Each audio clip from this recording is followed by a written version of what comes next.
ਵਾਹਿਗੁਰੂ ਜੀ ਕਾ ਖਾਲਸਾ ਵਾਹਿਗੁਰੂ ਜੀ ਕੀ ਫਤਿਹ। ਪਠਾਨ ਸਿਕਦਾਰ ਮਰਦਾਨਾ। ਮੇਰੇ ਮਿੱਠੇ ਮਿੱਠੇ ਦਾਤਾ ਜੀਓ, ਦਿਨ ਲੱਥਾ ਜਾਂਦਾ ਹੈ, ਉਜਾੜ ਅਜੇ ਮੁੱਕੀ ਨਹੀਂ। ਥਾਂ ਟਿਕਾਣਾ ਸਿੰਨ ਲੁਕਾਉਣ ਜੋਗਾ ਕੋਈ ਅਜੇ ਆਇਆ ਨਹੀਂ। ਧਰਤੀ ਹੈ ਪਠਾਣਾ ਦੀ, ਉੱਤੋਂ ਠੰਡ ਹੈ।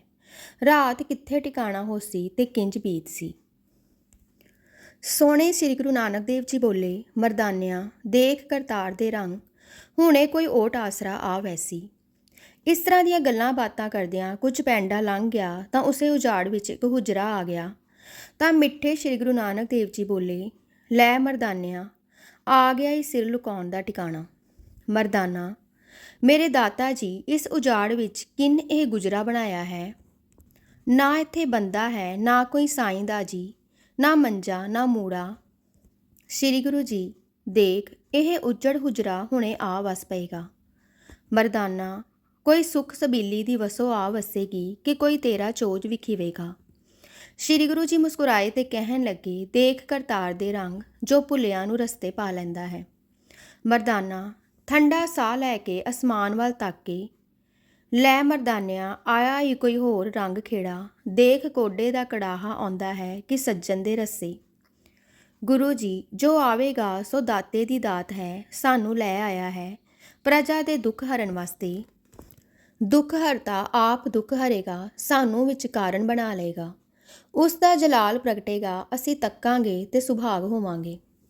ਮਰਦਾਨਾ, ਸੱਚ ਆਖਿਆ ਨੇ ਹੋਏ ਜੋ ਪੂਰੇ, ਮੈਂ ਥੱਕ ਗਿਆ ਹਾਂ ਉਰਾ, ਭੁੱਖ ਵੀ ਹੈ ਸੀ ਵੀ ਹੋਇਆ, ਹੁਣ ਖਾਵੀਏ ਪੀਵੀਏ ਸਮੀਏ ਕਿ ਜਗਤ ਦੇ ਕੰਢੇ ਸਮੇਟੀਏ। ਗੁਰੂ ਜੀ, ਜੋ ਹੁਕਮ ਕਰੇ ਸੋ ਕਮਾਈਏ, ਸਾਈ ਕਾਰ ਕਮਾਵਨੀ ਤੁਰ ਛੋਡੀ ਤਿੰਨੇ ਪਾਏ। ਅਸੀਂ ਕੌਣ ਹਾਂ ਮਰਦਾਨਿਆਂ, ਕਰਨ ਹਾਰ ਵਜੰਤਰੀ ਉਹ ਆਪ ਹੈ, ਜਿਉਂ ਜਿਉਂ ਵਜਾਏ ਵਜਣਾ ਹੈ, ਕਦੇ ਤੇਰਾ ਰਬਾਬ ਤੇਰੇ ਬੁਲਾਏ ਤੇ ਨਹੀਂ ਬੋਲਦਾ। ਮਰਦਾਨਾ, ਸੁਹਾਣ ਤੇਰੀ ਭਗਤ, ਆ ਹੁਣ ਬੈਠੀਏ ਸਾਹ ਕੱਢੀਏ। ਜਦੋਂ ਕੋਈ ਬਲਾ ਇਸ ਉਜਾੜ ਵਿੱਚ ਆ ਨਮੂਦਾਰ ਹੋਈ, ਤਦੋਂ ਜੋ ਕਰਸੋ ਸੋ ਵਰਤ ਸੀ। ਗੁਰੂ ਜੀ ਇਹ ਸੁਣ ਕੇ ਬੈਠ ਗਏ ਹੁਜਰੇ ਦੇ ਬਾਹਰਲੇ ਥੜੇ ਉੱਪਰ ਤੇ ਪਾਸ ਬੈਠ ਗਿਆ ਮਰਦਾਨਾ। ਪਹਿਲੇ ਸਤਿਗੁਰੂ ਦੇ ਚਰਨਾਂ ਦੀ ਗਰਦ ਝਾੜਿਓਸ ਤੇ ਫੇਰ ਪਰੇ ਜਾ ਕੇ ਆਪਣੀ। ਹੁਣ ਸੂਰਜ ਲਟਪਟਾ ਗਿਆ ਸੀ, ਬਨ ਵਿੱਚ ਅੱਗੇ ਹੀ ਚੁੱਪ ਸ਼ਾਂਤੀ ਸੀ, ਪਰ ਹੁਣ ਵਧੇਰੇ ਹੋ ਗਈ। ਸ੍ਰੀ ਗੁਰੂ ਜੀ ਮਰਦਾਨੇ ਵੱਲ ਤੱਕੇ ਤੇ ਬੋਲੇ, ਛੇੜ ਭਾਈ ਰਬਾਬ ਤੇ ਸੁਣਾ ਕਰਤਾਰ ਦਾ ਕੀਰਤਨ। ਮਰਦਾਨੇ ਰਬਾਬ ਖੋਲਿਆ, ਸੁਰ ਕੀਤਾ ਤੇ ਲੱਗਾ ਵਜਾਉਣ। ਛੇੜ ਦਿੱਤਿਓਸ ਆਸਾ ਦੀ ਸੁਰ ਤੇ ਗਾਵਿਓ ਸੋ ਸੋਦਰ ਡਾਡੀ ਮਿੱਠੀ ਤਰਸ ਧੀਮੀ ਲੈ ਵਿੱਚ। ਵਾਹਿਗੁਰੂ ਦੀ ਹਜ਼ੂਰੀ ਦਾ ਨਕਸ਼ਾ ਬੱਜ ਗਿਆ, ਸੋਹਣੇ ਸੋਹਣੇ ਨੈਣ ਮੁੰਦ ਗਏ ਪਿਆਰੇ ਸਤਿਗੁਰੂ ਜੀ ਦੇ। ਹਾਂ ਜੀਓ, ਦਰ ਦਰਸ਼ਨ ਦੇ ਪ੍ਰੀਤਮ ਦਰਸ਼ਨ ਝਾਕਿਆਂ ਵਿੱਚ ਲਿਵਲੀਨ ਹੋ ਗਏ। ਸੋਦਰ ਤੇ ਆਰਤੀ ਦਾ ਭੋਗ ਪਿਆ, ਨੈਣ ਖੁੱਲੇ। ਹੁਣ ਕੁਦਰਤ ਨੇ ਵੀ ਨੀਲੇ ਨੀਲੇ ਗਗਨਾਂ ਉੱਤੇ ਆਪਣੇ ਹਜ਼ਾਰਾਂ ਨੈਣ ਖੋਲ੍ਹ ਲਏ। ਜਿਵੇਂ ਕਾਦਰ ਦੇ ਪੰਜ ਭੌਤਿਕ ਨੈਣਾਂ ਦੇ ਹੁੰਦਿਆਂ ਹਜ਼ਾਰਾਂ ਨੈਣ ਹਨ ਅਰੂਪ ਰੂਪ ਵਾਲੇ, ਤਿਵੇਂ ਕੁਦਰਤ ਦੇ ਵੀ ਮਾਨੋ ਹਜ਼ਾਰਾਂ ਨੈਣ ਇਹ ਅਰਸ਼ਾਂ ਤੇ ਜੋ ਖਿੜ ਖੁੱਲ੍ਹ ਪੈਂਦੇ ਹਨ। ਤਾਰੇ ਸਿਤਾਰੇ ਨਛੱਤਰ ਗਿੱਟੀਆਂ ਤੇ ਆਕਾਸ਼ ਗੰਗਾ ਦੇ ਦੋਦੀ ਧੁੰਦ ਦੇ ਚਮਕਾਰੇ। ਇਸ ਕੁਦਰਤ ਦੇ ਖੇੜੇ ਵਿੱਚ ਦੇਖਣ ਵਾਲੇ ਕਰਤਾਰ ਦੀ ਕੁਦਰਤ, ਉਸ ਦੀ ਸਦਾ ਹੋ ਰਹੀ ਆਰਤੀ ਅਤੇ ਉਸ ਤੋਂ ਚੜ੍ਹ ਜਾਣ ਵਾਲੇ ਸਿਫਤ ਸਲਾਹ ਵਿੱਚ ਪਾਤਸ਼ਾਹਾਂ ਦੇ ਪਾਤਸ਼ਾਹ ਸ੍ਰੀ ਗੁਰੂ ਨਾਨਕ ਦੇਵ ਜੀ ਭਿੰਨੇ ਭਿੰਨੇ ਰਸ ਵਿੱਚ ਮਗਨ ਹੋ ਰਹੇ ਹਨ ਤੇ ਮਰਦਾਨਾ ਉਹਨਾਂ ਦੇ ਦੀਦਾਰ ਵਿੱਚ ਰਸਮਈ ਹੋ ਰਿਹਾ ਹੈ ਕਿ ਇੰਨੇ ਨੂੰ ਮਰਦਾਵੀਂ ਪੈਖੜ ਆਈ। ਇੱਕ ਦੋ ਆਦਮੀ ਆ ਗਏ ਸ਼ਰਈ ਤੰਬਿਆਂ ਵਾਲੇ, ਆ ਕੇ ਡਿੱਠੋ ਨੇ ਦੋਹਾਂ ਪਰਦੇਸੀਆਂ ਨੂੰ ਤੇ ਸਲਾਮ ਅਲੇਕ ਕਹਿ ਕੇ ਬੈਠ ਗਏ। ਫਿਰ ਹੋਰ ਆ ਗਏ, ਕਿਤਾਬਾਂ ਵੀ ਨਾਲ ਆਈਆਂ, ਸਫਾ ਵੀ ਵਿਛ ਗਈਆਂ। ਇਹਨਾਂ ਵਿਛੀਆਂ ਉੱਤੇ ਬਹਿ ਗਏ ਮਸਲੇ ਕਰਨ ਵਾਲੇ ਤੇ ਬਾਤਾਂ ਚੀਤਾਂ ਛਿੜ ਪਈਆਂ। ਐਨੇ ਨੂੰ ਆ ਗਿਆ ਇੱਕ ਹੋਰ ਜਬੇ ਵਾਲਾ ਪਠਾਨ, ਸੂਰਤ ਨੁਹਾਰ ਬਲਕਾਰ ਵਾਲੀ ਤੇ ਕਰੜਾਈ ਭਰੀ, ਜਿਵੇਂ ਕੋਈ ਸਿਕਦਾਰ ਹੈ ਪਰ ਆਇਆ ਨਿਉਂਦਾ ਝੁਕਦਾ, ਉੱਚੀ ਉੱਚੀ ਖੁਦਾ ਖੁਦਾ ਯਾ ਖੁਦਾ ਕਰਦਾ, ਆ ਕੇ ਸਭ ਨੂੰ ਸਲਾਮ ਕੀਤਿਓਸ। ਨਮਾਜ਼ ਨੂੰ ਅੱਜ ਦੇਰ ਹੋ ਗਈ ਸੀ, ਪਰ ਇੱਥੇ ਆ ਨਮਾਜ਼ ਕੀਤਿਓਸ ਤੇ ਲੱਗਾ ਝੁਕ ਝੁਕ ਕੇ ਸਿਜਦੇ ਕਰਨ। ਜਦ ਨਮਾਜ਼ ਹੋ ਚੁੱਕੀ ਤਾਂ ਵਿੱਚ ਬਹਿ ਗਿਆ ਤੇ ਲੱਗਾ ਸੁਣਨ ਵਿਦਵਾਨਾਂ ਦੀਆਂ ਗੱਲਾਂ, ਸ਼ਰਾਹ ਫਿੱਕਾ ਦੀਆਂ ਤੇ ਸਤਸੰਗ ਦੀਆਂ। ਜਦ ਕੋਈ ਗੱਲ ਨੇਕੀ ਦੀ ਕਿ ਖੁਦਾ ਦੀ ਸਿਫਤ ਦੀ ਆਵੇ ਤਾਂ ਬੜੇ ਸਿੱਦਕ ਤੇ ਮੁਹੱਬਤ ਨਾਲ ਸਿਰ ਫੇਰੇ ਤੇ ਵਾਹ ਵਾਹ ਆਖੇ। ਇਹ ਕੌਤਕ ਤਾਕੇ ਸ੍ਰੀ ਗੁਰੂ ਜੀ ਮੁਸਕਰਾ ਪੈਣ ਤੇ ਕਿਸੇ ਵੇਲੇ ਹੱਸ ਵੀ ਪੈਣ। ਪਠਾਨ ਨੂੰ ਇਹ ਤਾਕੇ ਗੁੱਸਾ ਆਵੇ ਪਰ ਪੀ ਜਾਵੇ, ਅੰਤ ਨਾ ਰਿਹਾ ਗਿਓਸ ਤਾਂ ਬੜੀ ਨਰਮੀ ਤੇ ਮਿੱਠੀ ਸੁਰ ਬਣਾ ਕੇ ਕਹਿਣ ਲੱਗਾ, ਹੇ ਸਾਈਂ ਦੇ ਲੋਕ, ਅਸੀਂ ਆਪਣੇ ਪਰਵਰਦਿਗਾਰ ਦਾ ਨਾਮ ਲੈਂਦੇ ਤੇ ਸੁਣਦੇ ਹਾਂ ਤੇ ਤੁਸੀਂ ਮਖਮਰੀ ਕਰਦੇ ਹੋ। ਇਹ ਅਦਬ ਇਲਾਹੀ ਦੀ ਬਾਤ ਨਹੀਂ, ਹਿੱਕੇ ਇਹ ਆਪ ਜੀ ਦੀ ਕਿਸੇ ਰਿੰਜਗੀ ਦੀ ਬਾਤ ਹੈ। ਹੇ ਅੱਲਾ ਵਾਲੇ, ਹੇ ਮਜਲਸ ਪੜਿਆ ਹੋਇਆਂ ਦੀ ਹੈ, ਕੁਛ ਐਰਾ ਗੈਰਾਂ ਦੀ ਨਹੀਂ। ਇਹ ਸੁਣ ਕੇ ਸ਼੍ਰੀ ਗੁਰੂ ਜੀ ਦੇ ਚਿਹਰੇ ਤੇ ਰੋਬ ਤੇ ਜਬੇ ਦਾ ਰੰਗ ਫਿਰਿਆ ਤੇ ਨੈਣਾ ਨੇ ਜ਼ੋਰ ਵਾਲੀ ਨਜ਼ਰ ਪਾਈ। ਫਿਰ ਬੋਲੇ, ਸੁਣ ਭਾਈ, ਮਜਲਸ ਪੜਿਆਂ ਦੀ ਹੈ ਠੀਕ, ਪਰ ਪੜਿਆ ਹੋਇਆ ਕਿਸ ਨੂੰ ਆਖਦੇ ਹਨ? ਜੋ ਅੱਖਰ ਵਾਚ ਲਵੇ ਕਿ ਪੋਥੀ ਪੜ੍ਹ ਲਵੇ, ਕਿ ਪੜ੍ਹ ਸੁਣ ਕੇ ਆਪਣੇ ਅਨਪੜ੍ਹੇ ਭਰਾਵਾਂ ਨਾਲੋਂ ਵਧੇਕ ਚਤੁਰ ਹੋ ਜਾਵੇ ਤੇ ਉਹਨਾਂ ਨੂੰ ਆਪਣੀਆਂ ਚਲਾਕੀਆਂ ਵਿੱਚ ਫਸਾ ਕੇ ਆਪਣੇ ਨਫੇ ਵਧੇਰੇ ਕੱਢਣ ਲੱਗ ਪਵੇ। ਜੇ ਐਸੇ ਪੜ੍ਹੇ ਹੋਇਆਂ ਦਾ ਨਾਮ ਆਲਮ ਫਾਜ਼ਲ ਹੈ, ਪੰਡਤ ਹੈ ਜਾਂ ਪੜ੍ਹਿਆ ਹੋਇਆ ਹੈ, ਤਾਂ ਭਾਈ ਉਹ ਮ੍ਰਿਗ, ਉਹ ਜੰਤੂ ਤੇ ਬਾਜ ਆਦਿ ਪੰਛੀ ਵੀ ਪੜ੍ਹੇ ਹੋਏ ਮੰਨਣੇ ਪੈਣਗੇ, ਜੋ ਸ਼ਿਕਾਰੀਆਂ ਪਾਸੋਂ ਵਿੱਦਿਆ ਪਾ ਕੇ ਇੰਨੇ ਸਿਆਣੇ ਹੋ ਜਾਂਦੇ ਹਨ ਕਿ ਆਪਣੀ ਜਾਤ ਦੇ ਅਨਪੜ੍ਹਾਂ ਵਿੱਚ ਜਾ ਕੇ ਉਹਨਾਂ ਨੂੰ ਨਾਲ ਲੈ ਕੇ ਫੰਦਕ ਦੇ ਵਾੜੇ ਵਿੱਚ ਲੈ ਆਉਂਦੇ ਹਨ। ਜ਼ਰਾ ਵਿਚਾਰ ਕੇ ਦੇਖੋ, ਤੁਸੀਂ ਇਹਨਾਂ ਮ੍ਰਿਗਾਂ ਤੇ ਪੰਛੀਆਂ ਨੂੰ ਪੜ੍ਹੇ ਹੋਏ ਕਿ ਪੰਡਤ ਕਿ ਆਲਮ ਕਹੋਗੇ? ਪਠਾਨ, ਇਹ ਤਾਂ ਕਾਹਦੇ ਪੜ੍ਹੇ ਹੋਏ, ਇਹ ਤਾਂ ਮਾੜੇ ਲੋਕ ਹੋਏ।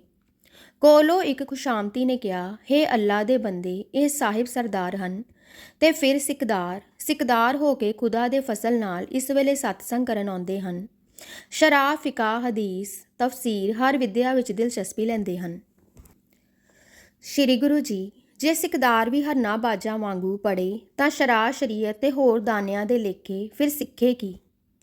ਆਪਣੀ ਮਨੁੱਖ ਜਾਤੀ ਨੂੰ ਆਪਣੇ ਵਧੇ ਹੋਏ, ਮੰਜੇ ਹੋਏ, ਪੜ੍ਹੇ ਹੋਏ ਦਿਮਾਗਾਂ ਤੇ ਤੰਦਨ ਤਾਣਿਆਂ ਵਿੱਚ ਫਸਾ ਲੈਣਾ, ਉਹਨਾਂ ਨੂੰ ਲੁੱਟਣਾ ਤੇ ਚਲਾਕੀਆਂ ਨਾਲ ਲੁੱਟਣਾ, ਪਤਾ ਨਾ ਲੱਗਣ ਦੇਣਾ ਕਿ ਉਹ ਲੁੱਟੇ ਚੱਲੇ ਹਨ, ਤਾਂ ਕਿ ਇਸ ਤਰ੍ਹਾਂ ਦਾ ਸਿਕਦਾਰ ਸਿੱਧੇ ਹੋਏ ਹਰਨਾ ਬਾਜਾਂ ਨਾਲੋਂ ਅਫਜ਼ਲ ਹੋਵੇਗਾ।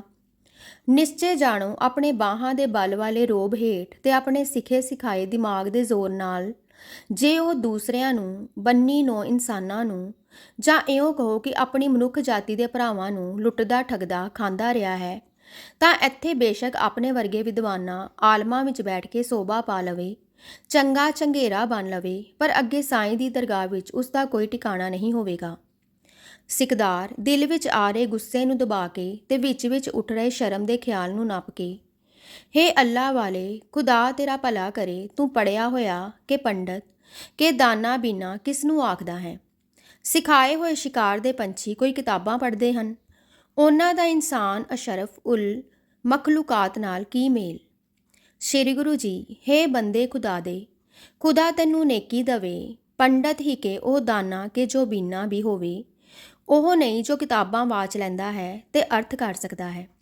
ਪੜ੍ਹਿਆ ਹੋਇਆ ਉਹ ਹੈ ਜਿਸ ਨੇ ਪਰਮੇਸ਼ਰ ਦੇ ਨਾਮ ਦੀ ਕਮਾਈ ਕੀਤੀ ਹੈ। ਇਲਮ ਦਾ ਸੁੱਖ ਉਸਨੇ ਮਾਣਿਆ ਹੈ ਜਿਸ ਦੇ ਅੰਦਰ ਪਰਮੇਸ਼ਰ ਦਾ ਨਾਮ ਵਸ ਗਿਆ ਹੈ। ਪਰਮੇਸ਼ਰ ਦਾ ਨਾਮ ਅੰਦਰ ਵਸ ਜਾਏ ਤਾਂ ਪਰਮੇਸ਼ਰ ਦਾ ਭੋਗ ਉਸ ਦੇ ਅੰਦਰ ਆ ਵਸਦਾ ਹੈ। ਹਾਂ, ਜਿਸ ਦੇ ਅੰਦਰ ਨਾਮ ਵਸ ਜਾਂਦਾ ਹੈ, ਫਿਰ ਉਸ ਦੇ ਅੰਦਰ ਖੁਦਾ ਦਾ ਪਿਆਰ ਆ ਵਸਦਾ ਹੈ। ਫਿਰ ਉਹ ਆਪਣੀ ਜਾਤ ਅਰਥਾਤ ਬੰਨੀ ਨੋ ਇਨਸਾਨ ਨੂੰ ਖੁਦਾ ਦੇ ਬੱਚੇ ਸਮਝਦਾ ਹੈ ਤੇ ਆਪਣੇ ਵੀਰ ਜਾਣਦਾ ਹੈ, ਤੇ ਉਹ ਫਿਰ ਫਾਈਆਂ ਲਾ ਕੇ ਜਾਤ ਭਾਈਆਂ ਨੂੰ ਆਪਣੇ ਦਿਮਾਗੀ ਤੰਦਨ ਤਾਣਿਆਂ ਵਿੱਚ ਫਸਾਉਂਦਾ ਨਹੀਂ। ਉਹ ਸਭ ਦਾ ਭਲਾ ਚਿਤਵਦਾ ਤੇ ਲੱਗਦੇ ਤਾਣ ਭਲਾ ਕਰਦਾ ਹੈ। ਐਸਾ ਪੁਰਸ਼ ਜੇ ਪੜ੍ਹ ਗੁੜ ਜਾਂਦਾ ਹੈ ਤਾਂ ਉਸ ਨੂੰ ਦੂਸਰਿਆਂ ਦਾ ਭਲਾ ਕਰਨ ਦੀ ਜਾਚ ਵਧੇਰੇ ਆ ਜਾਂਦੀ ਹੈ। ਉਸ ਦਾ ਪੜ੍ਹਨਾ ਸਫਲ ਹੈ ਜੋ ਪੜ੍ਹ ਕੇ ਨੇਕੀ ਕਰਦਾ ਹੈ। ਸੋ ਭਾਈ, ਜੇ ਤੁਹਾਨੂੰ ਕਿਸੇ ਧੁੱਪ ਵਾਲੀ ਥਾਂ ਤੇ ਠੰਡੀ ਛਾਂ ਦੀ ਲੋੜ ਹੋਵੇ ਤਾਂ ਦਰਖਤ ਬੀਜੋ। ਫਿਰ ਦੇਖੋ ਕਿ ਪਹਿਲਾਂ ਜ਼ਮੀਨ ਦੇ ਅੰਦਰ ਉਸ ਦੀ ਜੜ ਜੰਮੇਗੀ, ਫਿਰ ਬਾਹਰ ਪੱਤ ਕੱਢੇਗਾ, ਫਿਰ ਬ੍ਰਿਛ ਬਣੇਗਾ ਤਾਂ ਛਾਇਆ ਦੇਵੇਗਾ, ਜਗਤ ਨੂੰ ਠੰਡ ਪਵੇਗਾ। ਤਿਵੇਂ ਹੀ ਜਿਸ ਦੇ ਅੰਦਰ ਪਰਮੇਸ਼ਰ ਦਾ ਨਾਮ ਵਸੇਗਾ, ਉਸ ਤੋਂ ਜਗਤ ਨੂੰ ਠੰਡੀ ਛਾਂ ਪ੍ਰਾਪਤ ਹੋਵੇਗੀ।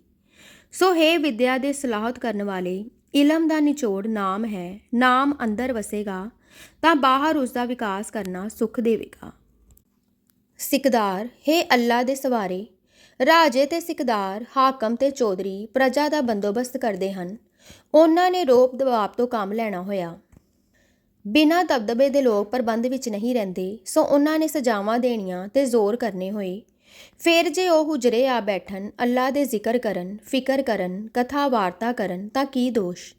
ਕਿ ਐਸਾ ਕਰਨਾ ਉਹਨਾਂ ਤੋਂ ਸਹਿਵਨ ਹੋਈਆਂ ਭੁੱਲਾਂ ਦਾ ਦਾਰੂ ਨਹੀਂ। ਸ਼੍ਰੀ ਗੁਰੂ ਜੀ ਫਿਰ ਨੈਣਾ ਵਿੱਚ ਲਾਲੀ ਵਾਲੇ ਹੋ ਗਏ, ਪਰ ਸਹਿਜ ਧੁਨ ਵਿੱਚ ਬੋਲੇ, ਖੁਦਾ ਤੈਨੂੰ ਚਾਨਣ ਦੇਵੇ। ਸੋਚ ਜੋ ਤੂੰ ਕਹਿ ਰਿਹਾ ਹੈ, ਕੀ ਇਹ ਹੋ ਰਿਹਾ ਹੈ? ਰਾਜ ਕਰਨ ਵਾਲੇ ਖੁਦਾ ਦੇ ਖੌਫ ਵਿੱਚ ਕਿ ਖੁਲਖੁਲਾ ਦੇ ਪਿਆਰ ਵਿੱਚ ਬੰਦੋਬਸਤ ਕਰ ਰਹੇ ਤੇ ਫਿਰ ਅਗਿਆਤ ਭੁੱਲਾਂ ਲਈ ਮਾਫੀ ਮੰਗਣਹਾਰ ਹੁੰਦੇ ਪਏ ਹਨ? ਨਹੀਂ, ਰਾਜ ਕਰਨ ਵਾਲੇ ਸ਼ੇਰ ਵਾਂਗੂ ਪਾੜ ਖਾਣ ਵਾਲੇ ਦਰਿੰਦੇ ਹੋ ਰਹੇ ਹਨ। ਅਹਿਲਕਾਰ ਉਮਰਾਵ ਤੇ ਚੌਧਰੀ ਕੁੱਤਿਆਂ ਵਾਂਗੂ ਹੋ ਰਹੇ ਹਨ। ਸਾਰੇ ਪ੍ਰਜਾ ਨੂੰ ਜਿਸਨੇ ਪਾਲਣਾ ਸੀ ਪਾੜ ਖਾ ਰਹੇ ਹਨ। ਜਿਵੇਂ ਸ਼ੇਰ ਆਰਾਮ ਨਾਲ ਕਿਸੇ ਵੇਲੇ ਬੈਠਾ ਕਿ ਸੁੱਤਾ ਹੁੰਦਾ ਹੈ, ਪਰ ਕੁੱਤੇ, ਜਿਨ੍ਹਾਂ ਨੂੰ ਸ਼ੇਰ ਦਾ ਜੂਠਾ ਬਚਿਆ ਖੁਚਿਆ ਰੱਤ ਪਿੱਤ ਚੱਟਣ ਦਾ ਸੁਭਾਅ ਪਿਆ ਹੁੰਦਾ ਹੈ, ਜਦ ਕਿਸੇ ਪਸ਼ੂ ਨੂੰ ਸ਼ਿਕਾਰਯੋਗ ਵੇਖਦੇ ਹਨ ਤਾਂ ਭੌਂਕਦੇ ਹਨ। ਸ਼ੇਰ ਸੁਣ ਕੇ ਤਾੜ ਜਾਂਦਾ ਹੈ ਕਿ ਸ਼ਿਕਾਰ ਇੱਧਰ ਹੈ, ਉਹ ਜਾ ਪੈਂਦਾ ਹੈ ਸ਼ਿਕਾਰ ਉੱਤੇ। ਲਹੂ ਉਹ ਪੀ ਜਾਂਦਾ ਹੈ, ਮਾਸ ਖਾ ਜਾਂਦਾ ਹੈ। ਬਾਕੀ ਜੋ ਬਚਿਆ ਖੁਚਿਆ ਲਹੂ ਪਿੱਤ ਮਿੱਝ ਬੋਟੀ ਰਹਿ ਜਾਂਦੀ ਹੈ, ਉਹ ਮਗਰੋਂ ਕੁੱਤੇ ਆ ਚੱਟਦੇ ਹਨ। ਤਿਵੇਂ ਰਾਜੇ ਨੂੰ ਚੌਧਰੀ ਆ ਪਤਾ ਦਿੰਦੇ ਹਨ ਕਿ ਫਲਾਣੀ ਸਾਮੀ ਮੋਟੀ ਹੈ, ਫਲਾਣੀ ਪ੍ਰਜਾ ਪਾਸ ਧਨ ਹੈ। ਸੋ ਰਾਜੇ ਆਪਣੇ ਚਾਕਰਾਂ, ਅਹਿਲਕਾਰਾਂ, ਸਿਪਾਹੀਆਂ ਆਦਿ ਤੋਂ ਸ਼ੇਰ ਦੀਆਂ ਨਹਿੰਦਰਾਂ ਦਾ ਕੰਮ ਲੈਂਦੇ ਹਨ। ਉਹ ਤਾਂ ਸ਼ਿਕਾਰ ਨੂੰ ਜ਼ਖਮੀ ਕਰਦੇ ਹਨ। ਤਰਦਾ ਮਾਲ ਰਾਜਾ ਲੈ ਜਾਂਦਾ ਹੈ ਤੇ ਰਹਿੰਦਾ ਖੁੰਦਾ ਮੁਕੱਦਮ ਚੱਟ ਜਾਂਦੇ ਹਨ। ਕਿ ਐਸੇ ਹਾਕਮ ਕਿ ਰਾਜੇ ਕੇ ਸਿਕਦਾਰ ਨਿਮਾਜ਼ਾਂ ਦੇ ਦਿਖਾਵੇ ਕਰਕੇ ਸਫਾ ਹੋ ਸਕਦੇ ਹਨ ਕਿ ਜਿੱਥੇ ਸੱਚੀ ਦਰਗਾਹ ਮੌਲਾ ਦੀ ਹੈ, ਉੱਥੇ ਸਾਰੇ ਜੀਆਂ ਦੀ ਸਾਰ ਹੋਸੀ। ਸਾਈਂ ਸਭ ਦੀ ਸੰਭਾਲ ਜਿੱਥੇ ਕਰੇਗਾ, ਉੱਥੇ ਇਹਨਾਂ ਸਿਕਦਾਰਾਂ ਦੇ ਨਿਮਾਜ਼ਾਂ ਪੜ੍ਹਨ ਪੜ੍ਹਾਉਣ ਤੇ ਰੋਜ਼ੇ ਰੱਖਣ ਦਾ ਮੁੱਲ ਨਹੀਂ ਪਵੇਗਾ ਤਾਂ ਇਹ ਬੇਇਤਬਾਰੇ ਨੱਕ ਵੱਡਿਆਂ ਵਾਂਗੂ ਸਖਤ ਸ਼ਰਮਸਾਰ ਹੋਣਗੇ। ਸਿਕਦਾਰ ਨੂੰ ਰੋਬ ਵੀ ਉੱਠਦਾ ਸੀ, ਪਰ ਸ਼ਰਮ ਵੀ ਪੈਂਦੀ ਸੀ। ਇਨਸਾਨ ਦੇ ਦਿਲ ਵਿੱਚ ਆਪਣੇ ਕੀਤੇ ਮਾੜੇ ਕੰਮਾਂ ਦੀ ਸ਼ਰਮ ਇਸ ਨੂੰ ਸਭ ਤੋਂ ਵਧੇਕ ਨਿਤਾਣਿਆ ਕਰਨ ਵਾਲੀ ਸ਼ੈ ਹੈ ਤੇ ਇਹ ਕਦੇ ਨਾ ਕਦੇ ਅੰਦਰ ਬੈਠੀ ਆਪਣਾ ਅਸਰ ਪਾ ਹੀ ਦਿੰਦੀ ਹੈ। ਸੋ ਪਠਾਨ ਨੂੰ ਗੁਰੂ ਜੀ ਦੇ ਵਾਕ ਉਸ ਸ਼ਰਮ ਵਿੱਚ ਲਿਜਾ ਰਹੇ ਸਨ। ਨਾਲ ਭਾਵ ਬ੍ਰਿਤੀ ਓਲੇ ਆਸਰੇ ਵੀ ਲੱਭਦੀ ਸੀ ਕਿ ਕਿਵੇਂ ਗੁਰੂ ਜੀ ਸਾਫ਼ ਨਾ ਮੈਨੂੰ ਆ ਕੇ ਇਹਨਾਂ ਲੋਕਾਂ ਵਿੱਚ ਸ਼ਰਮਸਾਰ ਕਰਨ, ਜੋ ਭਾਵੇਂ ਇਹ ਜਾਣਦੇ ਤਾਂ ਹਨ, ਆਪ ਵੀ ਉਸਦੇ ਹਿੱਸੇਦਾਰ ਹਨ, ਖਾਂਦੇ ਪੀਂਦੇ ਤੇ ਜਸ ਵੀ ਮੇਰਾ ਕਰਦੇ ਹਨ।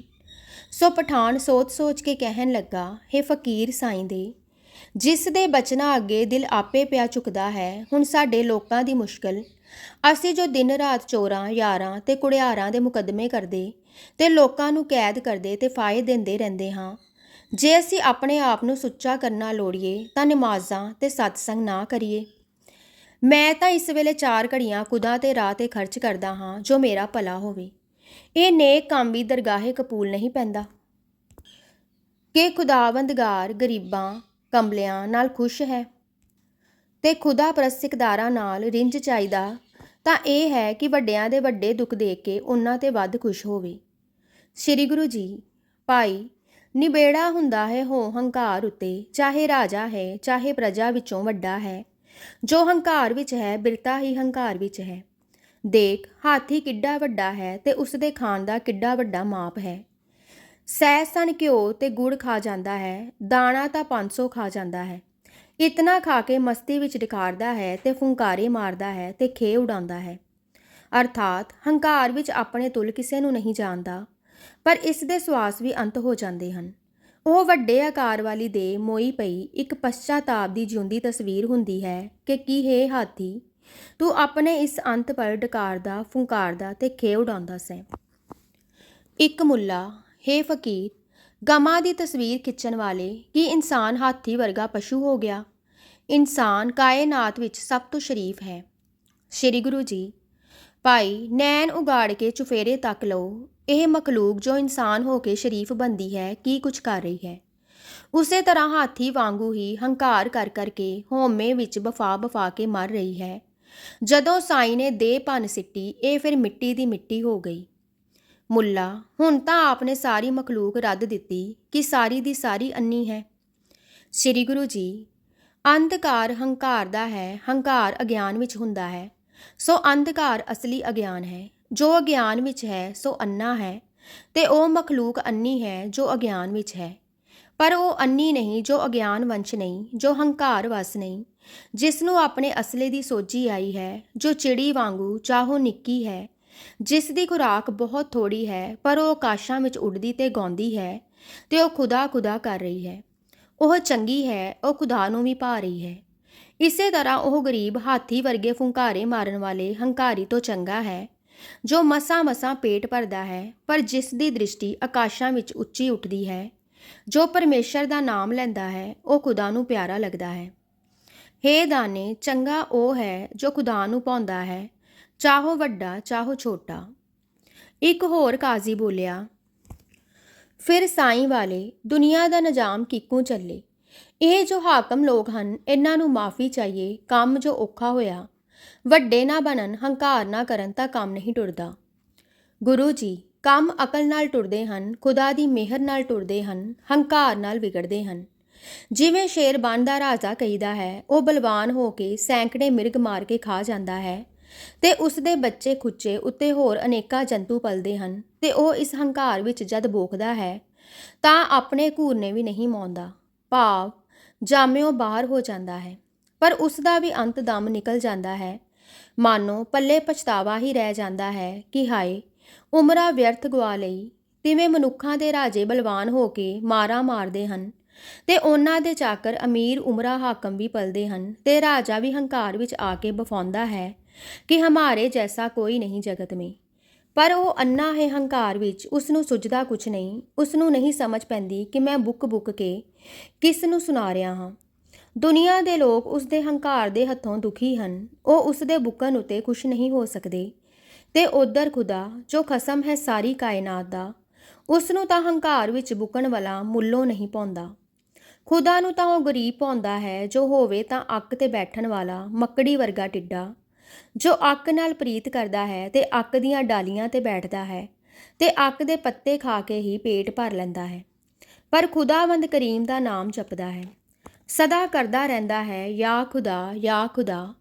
ਐਸਾ ਬੰਦਾ ਕਿਸੇ ਨੂੰ ਦੁਖਾਉਂਦਾ ਨਹੀਂ, ਸਰੇ ਤਾਂ ਸੁੱਖ ਦਿੰਦਾ ਹੈ, ਹੋਂ ਹੰਕਾਰ ਤੋਂ ਖਾਲੀ ਹੁੰਦਾ ਹੈ ਤੇ ਆਪਣੇ ਪਰਵਰਦਗਾਰ ਨਾਲ ਜੁੜਿਆ ਹੋਇਆ ਹੁੰਦਾ ਹੈ। ਕਾਜ਼ੀ, ਖੁਦਾ ਦੇ ਬੰਦੇ, ਤੂੰ ਠੀਕ ਕਿਹਾ ਹੈ। ਖੁਦਾ ਦੀ ਯਾਦ ਤੇ ਗਰੀਬੀ ਚੰਗੀਆਂ ਚੀਜ਼ਾਂ ਹਨ, ਪਰ ਜਦ ਅਸੀਂ ਇੱਥੇ ਖੁਦਾ ਦਾ ਜ਼ਿਕਰ ਕਰਨ ਵਾਸਤੇ, ਉਸ ਦੇ ਕਾਰਨਾਮੇ ਕਹਿਣ ਸੁਣਨ ਵਾਸਤੇ ਤੇ ਨੇਕੀ ਖੁਦਾ ਦੇਵੇ ਦੀ ਅਰਦਾਸ ਵਾਸਤੇ ਆ ਜੁੜਦੇ ਹਾਂ, ਤਾਂ ਅਸੀਸ ਦੇ ਕਿ ਅਸੀਂ ਤਰ ਜਾਈਏ ਸਾਡੇ ਇਸੇ ਕਰਮ ਨੂੰ ਜਿਸ ਨੂੰ ਚੰਗਾ ਪਏ ਕਹਿੰਦੇ ਹੋ, ਕਿਉਂ ਇਸ਼ਾਰਿਆਂ ਨਾਲ ਮਾੜਾ ਮਾੜਾ ਆਖੀ ਜਾਂਦੇ ਹੋ। ਪਠਾਨ, ਠੀਕ ਤਾਂ ਹੈ ਅੱਲਾ ਵਾਲੇ, ਜੇ ਖੁਦਾ ਦਾ ਨਾਮ ਲਿਆ ਤੇ ਪੜਿਆ ਸੁਣਿਆ ਛੁਟਕਾਰਾ ਨਹੀਂ ਹੋਵੇਗਾ ਤਾਂ ਹੋਰ ਕਿਸ ਤਰ੍ਹਾਂ ਹੋਵੇਗਾ। ਸ਼੍ਰੀ ਗੁਰੂ ਜੀ, ਭਾਈ, ਇਸ ਤਰ੍ਹਾਂ ਦੀਆਂ ਗੱਲਾਂ ਨਾਲ ਕੀ ਬਣਦਾ ਹੈ? ਖੁਦਾ ਗੱਲਾਂ ਨਾਲ ਨਹੀਂ ਭਤੀਜਦਾ, ਅਮਲਾਂ ਨਾਲ ਭਤੀਜਦਾ ਹੈ। ਜੇ ਉਸ ਦਾ ਨਾਮ ਲੈਂਦੇ ਹੋ ਤਾਂ ਉਸ ਦੇ ਨਾਲ ਜੁੜੋ। ਨਾਮ ਤਾਂ ਸਾਈਂ ਦੀ ਪ੍ਰੀਤ ਹੈ। ਤੁਸੀਂ ਤਾਂ ਬਹਿਸਾਂ ਕਰਦੇ ਤੇ ਝਗੜਦੇ ਹੋ। ਤੁਸੀਂ ਜਗਤ ਨੂੰ ਪੜ੍ਹ ਸੁਣਾਉਂਦੇ ਹੋ ਕਿ ਤੁਸੀਂ ਅੱਲਾ ਵਾਲੇ ਹੋ, ਪਰ ਹੋ ਤੁਸੀਂ ਗੱਲਾਂ ਵਾਲੇ। ਛੱਡ ਨਹੀਂ ਸਕਦੇ ਹੋ ਉਹਨਾਂ ਰੱਸਾਂ ਕੱਸਾਂ ਨੂੰ, ਜਿਨ੍ਹਾਂ ਨੂੰ ਪੜ੍ਹਦੇ ਹੋ ਕਿ ਹਨ ਤਾਂ ਮਾੜੇ, ਪਰ ਜੋ ਫਿਰ ਭੋਗੀ ਜਾਂਦੇ ਹੋ। ਇਹ ਜੋ ਸਰੀਰ ਦੇ ਭੋਗਾਂ ਦੇ ਰਸ, ਜਿਨ੍ਹਾਂ ਵਿੱਚ ਅੰਧੇ ਲੋਕ ਸਿਰ ਤੋਂ ਪੈਰਾਂ ਤੱਕ ਡੁੱਬ ਜਾਂਦੇ, ਇਹ 4 ਦਿਨਾਂ ਦੇ ਹਨ। ਸਰੀਰ ਨੇ ਨਹੀਂ ਰਹਿਣਾ, ਇਹਨਾਂ ਨੇ ਨਹੀਂ ਰਹਿਣਾ। ਜਿਵੇਂ ਮੱਖੀ ਸ਼ਹਿਦ ਪਰ ਜਾ ਬੈਠਦੀ ਹੈ, ਉਹ ਸ਼ਹਿਦ ਭੋਗਦੀ ਵਿੱਚ ਧੱਸਦੀ ਜਾਂਦੀ ਹੈ, ਉਹ ਸ਼ਹਿਦ ਹੀ ਉਸ ਦੀ ਮੌਤ ਬਣ ਜਾਂਦੀ ਹੈ। ਤਿਵੇਂ ਲੋਭ ਮੋਹ ਵਿੱਚ ਜੀਵ ਫਸਦਾ ਫਸਦਾ ਵਿੱਚੇ ਹੀ ਮਰਦਾ ਹੈ ਤੇ ਪੜੇ ਸੁਣੇ ਕਹੀ ਜਾਂਦੇ ਹਨ ਇਹੋ ਗੱਲਾਂ, ਪਰ ਛੱਡ ਨਹੀਂ ਸਕਦੇ। ਹਾਂ, ਜਿਨ੍ਹਾਂ ਨੇ ਸਾਈਂ ਨਾਲ ਨਾਮ ਦੀ ਲੋਅ ਅੰਦਰੋਂ ਲਾਈ ਹੈ, ਉਹਨਾਂ ਤੇ ਸਾਈਂ ਦਾ ਫਜ਼ਲ ਹੁੰਦਾ ਹੈ। ਉਹਨਾਂ ਨੂੰ ਸਾਈਂ ਬਚਾ ਲੈਂਦਾ ਹੈ, ਉਹਨਾਂ ਨੂੰ ਕੱਢ ਲੈਂਦਾ ਹੈ ਜਗਤ ਦੇ ਸੁੱਖਾਂ ਦੀ ਗਰਕਾਬੀ ਤੋਂ। ਉਹ ਫਿਰ ਭੋਜਲ ਸੰਸਾਰ ਤੋਂ ਤਰ ਜਾਂਦੇ ਹਨ। ਤਾਂਤੇ ਖੁਦਾ ਦੇ ਖੌਫ ਵਿੱਚ ਆਓ, ਉਸ ਅੱਗੇ ਦੁਆ ਕਰੋ, ਅਮਲ ਨੇਕ ਕਰੋ ਤੇ ਉਸ ਨੂੰ ਯਾਦ ਰੱਖੋ। ਫਿਰ ਇਸ ਦੁਨੀਆ ਤੋਂ ਫਤਿਹਮੰਦ ਜਾਓਗੇ, ਛੋਟੇ ਹੋਵੋ ਚਾਹੇ ਵੱਡੇ। ਹੁਣ ਗੁਰੂ ਜੀ ਚੁੱਪ ਕਰ ਗਏ, ਪਰ ਇੱਕ ਅਚਰਜ ਨਜ਼ਰ ਨਾਲ ਤੱਕੇ ਜੋ ਚੀਰਵੇ ਵੇਗ ਨਾਲ ਉਸ ਦੀਆਂ ਅੱਖੀਆਂ ਥਾਣੀ ਲੰਘ ਕੇ ਕਾਲਜੇ ਨੂੰ ਹਿਲਾ ਗਈ। ਦਿਲ ਦਾ ਥਰ ਜੋ ਮਾੜੇ ਕੰਮ ਕਰ ਕਰਕੇ ਦਿਲ ਉੱਤੇ ਵੱਜ ਰਿਹਾ ਸੀ, ਟੁੱਟ ਗਿਆ। ਆਪਣੇ ਕੀਤੇ ਕੰਮ ਮੂਰਤਾਂ ਧਾਰ ਕੇ ਉਸ ਟੁੱਟੇ ਥਰ ਦੇ ਹੇਠੋਂ ਨਿਕਲ ਪਏ। ਦਿੱਤੇ ਦੁੱਖਾਂ ਦੇ ਨਕਸ਼ੇ ਅੱਖਾਂ ਅੱਗੇ ਆ ਖੜੋਤੇ। ਸਰੀਰ ਨੇ ਇੱਕ ਝੰਜੂਣਾ ਖਾਧਾ। ਨੈਣ ਗੁਰੂ ਜੀ ਦੇ ਨੈਣਾਂ ਵੱਲ ਤੱਕਦੇ ਹੇਠਾਂ ਨੂੰ ਝੁਕੇ ਤੇ ਕਦਮਾਂ ਤੇ ਜਾ ਟਿਕੇ। ਸਿਕਦਾਰ ਪਠਾਨ ਨੂੰ ਫਿਰ ਕਾਂਬਾ ਜਿਹਾ ਆਇਆ ਤੇ ਸਰੀਰ ਝੁਕਿਆ ਤੇ ਬੇਵਸੇ ਕੋਰਨਿਸ਼ ਹੋ ਗਈ। ਸ਼੍ਰੀ ਗੁਰੂ ਜੀ, ਆਪਾ ਸੰਭਾਲ ਭਾਈ, ਅਜੇ ਵੇਲਾ ਹੈ, ਜੇ ਹੋਸ਼ ਕਰੇ ਤਾਂ। ਹਾਂ, ਪ੍ਰਜਾ ਦੀ ਕੁੱਲਟ ਪੈ ਰਹੀ ਹੈ ਤੇ ਪੈਣੀ ਹੈ, ਉਹ ਸਾਰੀ ਬਚ ਸਕਦੀ ਹੈ। ਪਠਾਨ, ਹੇ ਅੱਲਾ ਵਾਲੇ, ਅਸਾਂ ਤਾਂ ਜਾਣਿਆ ਸੀ ਕਿ ਰਾਜ ਬਹਿਸ਼ਤ ਹੈ, ਪਰ ਆਪਣੇ ਕੁਝ ਹੋਰ ਦਿਖਾ ਦਿੱਤਾ ਹੈ। ਅਸੀਂ ਇੱਕ ਪਾਸੇ ਰਾਜ ਕਰਦੇ ਸਾਂ, ਦੂਜੇ ਪਾਸੇ ਇਹਨਾਂ ਵਿਦਿਆ ਵਾਲੇ ਆਲਮਾਂ ਦੀ ਸੋਬਤ ਕਰਦੇ ਤੇ ਨਮਾਜ਼ਾਂ ਪੜ੍ਹਦੇ ਸਮਝਦੇ ਸਾਂ ਕਿ ਬੁਰੇ ਕਰਮ ਨਿਬੜਦੇ ਜਾਂਦੇ ਹਨ। ਤੁਸੀਂ ਆਖਦੇ ਹੋ ਕਿ ਮਾੜੇ ਕਰਮ ਮਾੜੇ ਹਨ ਤੇ ਅੱਗੇ ਜਾ ਕੇ ਧੱਕੇ ਦੇਣਗੇ। ਸ੍ਰੀ ਗੁਰੂ ਜੀ, ਮਾੜੇ ਕਰਮੀ ਇੱਥੇ ਉੱਥੇ ਸਭ ਥਾਂ ਧੱਕੇ ਤੇ ਧੱਕੇ ਤੋੜੇ ਤਾਂ ਇਉਂ ਹਨ ਜਿਵੇਂ ਵਿਉਹ ਦੇ ਬੀਜ ਤੋਂ ਵੇਹ ਦਾ ਬੂਟਾ ਉੱਗਦਾ ਹੈ। ਜੇ ਭਾਈ ਤੂੰ ਇੱਥੇ ਮਸਲੇ ਪੜ੍ਹਦਾ ਸੁਣਦਾ ਹੈ ਤੇ ਸ਼ਹਿਰ ਜਾ ਕੇ ਲੋਕਾਂ ਨਾਲ ਧਰੋਹ ਕਰਦਾ ਤੇ ਪੀੜਾ ਦਿੰਦਾ ਹੈ ਤਾਂ ਪੀੜਾ ਬੀਜ ਕੇ ਤੇਰੇ ਲਈ ਪੀੜਾ ਹੀ ਉੱਗਣਗੀਆਂ। ਇੱਥੇ ਲੋਕਾਂ ਦੇ ਦਿਲਾਂ ਦੇ ਸਾੜ ਇਕੱਠੇ ਹੋ ਕੇ ਕਿਸੇ ਦਿਨ ਤੈਨੂੰ ਰਾਜ ਤੋਂ ਡੇਗ ਦੇਣਗੇ। ਅੱਗੇ ਤੇਰੇ ਆਤਮਾ ਦੇ ਅੱਗੇ ਕੀਤੇ ਕਰਮ ਪੀੜਾ ਹੀ ਲਿਆਉਣਗੇ। ਪਠਾਨ, ਰਾਜ ਤਾਂ ਫਿਰ ਬੁਰਾ ਕੰਮ ਹੈ। ਸ੍ਰੀ ਗੁਰੂ ਜੀ, ਹਾਂ ਭਾਈ, ਰਾਜ, ਮਾਲ, ਰੂਪ, ਜਾਤ ਤੇ ਜੋਬਨ ਇਹ 5 ਠੱਗ ਹਨ। ਰਾਜੇ ਨੂੰ ਰਾਜ ਦਾ ਮੱਧ ਹੋਸ਼ ਵਿੱਚ ਨਹੀਂ ਰਹਿਣ ਦਿੰਦਾ। ਇਸ ਦੇ ਜ਼ੋਰ ਉਹ ਬਫਾਉਂਦਾ ਹੈ, ਵਧੀਕੀਆਂ ਤੇ ਪਾ ਕਰਦਾ ਹੈ। ਉਸ ਦਾ ਧਰਮ ਸੀ ਨਿਆਂ ਕਰਨਾ, ਪ੍ਰਜਾ ਨੂੰ ਪਾਲਣਾ, ਪ੍ਰਜਾ ਨੂੰ ਸੁਖੀ ਰੱਖਣਾ, ਪ੍ਰਜਾ ਦੀ ਰਾਖੀ ਦਾ ਦੁੱਖ ਆਪਣੇ ਸਿਰ ਲੈਣਾ। ਪਰ ਉਹ ਰਾਜ ਨੂੰ ਐਸ਼ ਦਾ ਸਾਧਨ ਬਣਾਉਂਦਾ ਹੈ ਤੇ ਐਸ਼ਾਂ ਲਈ ਵਾਫਰ ਧਨ ਜੋੜੀਏ, ਧਨ ਲਈ ਜ਼ੋਰ ਜ਼ੁਲਮ ਕਰਦਾ ਹੈ। ਇਉਂ ਰਾਜ ਇੱਕ ਠੱਗ ਬਣ ਜਾਂਦਾ ਹੈ ਜਿਸ ਦੇ ਹੱਥੋਂ ਰਾਜੇ ਆਪਣਾ ਆਪ ਠਗਾ ਕੇ ਮੁੱਠੇ ਚਲੇ ਜਾਂਦੇ ਹਨ। ਇਸੇ ਤਰ੍ਹਾਂ ਜਿਨ੍ਹਾਂ ਪਾਸ ਰਾਜ ਨਹੀਂ ਪਰ ਬਹੁਤ ਮਾਲ ਧਨ ਹੈ, ਉਹ ਇਸ ਦੇ ਅਹੰਕਾਰ ਵਿੱਚ ਬਫਾ ਉੱਠਦੇ ਹਨ। ਮਾਲ ਦਾ ਵੀ ਮੱਧ ਵੀ ਬੜਾ ਹੁੰਦਾ ਹੈ, ਕਿਉਂਕਿ ਮਾਲ ਧਨ ਇੱਕ ਤਾਕਤ ਹੈ ਜੋ ਜਗਤ ਦੇ ਸੁੱਖ ਤੇ ਬੰਦਿਆਂ ਨੂੰ ਖਰੀਦ ਲੈਂਦਾ ਹੈ। ਜਿਸ ਪਾਸ ਵਾਫਰ ਧਨ ਸੀ, ਚਾਹੀਦਾ ਸੀ ਕਿ ਉਹ ਜਗਤ ਵਰਤਦਾ, ਬਹੁਤੇ ਹੋਣ ਦੀ ਬਹੁਤੀ ਜ਼ਿੰਮੇਵਾਰੀ ਪ੍ਰਤੀਤ ਕਰਦਾ ਤੇ ਉਸ ਨੂੰ ਮਨੁੱਖਾਂ ਦੀ ਪੀੜਾ ਹਰਨ ਤੇ ਵਰਤਦਾ। ਤਦ ਉਸ ਦੀ ਹੋਸ਼ ਟਿਕਾਣੇ ਰਹਿੰਦੀ ਤੇ ਜਿਉਂ-ਜਿਉਂ ਭਲਾ ਕਰਦਾ ਉਸ ਦੀ ਮੱਤ ਉੱਜਲ ਹੁੰਦੀ ਤੇ ਉਹ ਰੱਬ ਦੇ ਨਾਮ ਵਿੱਚ ਉੱਚਾ ਹੁੰਦਾ ਹੈ।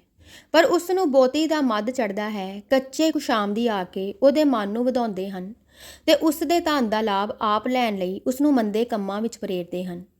ਇਉਂ ਉਹ ਰੱਸਾਂ ਕੱਸਾਂ ਵਿੱਚ ਲੱਗ ਕੇ ਪਾਪ ਕਰਮਾਂ ਤੱਕ ਪਹੁੰਚ ਕੇ ਆਪਾ ਠਗਾ ਬੈਠਦਾ ਹੈ ਤੇ ਇੱਥੇ ਉੱਥੇ ਬਦਨਾਮੀ ਤੇ ਦੁੱਖ ਸਹੇੜਦਾ ਹੈ।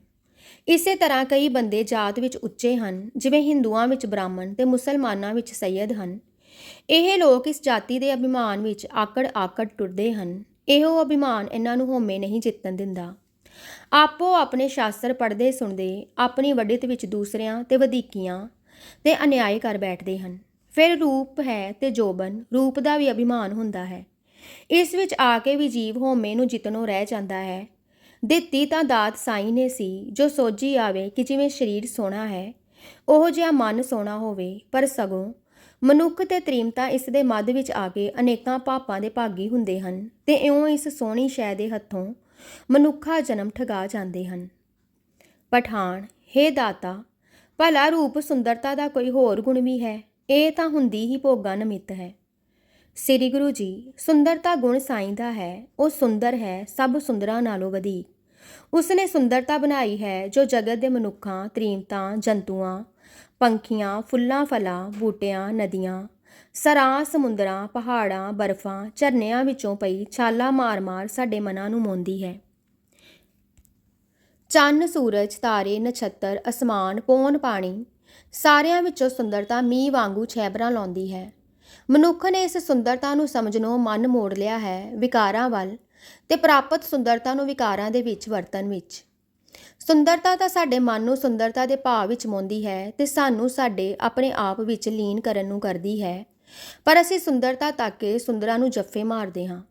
ਜਦੋਂ ਸੁੰਦਰਾਂ ਲਈ ਸਾਡੇ ਅੰਦਰ ਤ੍ਰਿਸ਼ਨਾ ਉੱਠੇ ਤੇ ਅਸੀਂ ਉਸ ਨੂੰ ਲੈਣ ਦੇ ਤਰੱਦਦ ਵਿੱਚ ਪੈ ਜਾਈਏ ਤਾਂ ਉਹ ਤ੍ਰਿਸ਼ਨਾ ਨਾਲ ਵਲੂੰਦਰੀ ਜਾਂਦੀ ਹੈ।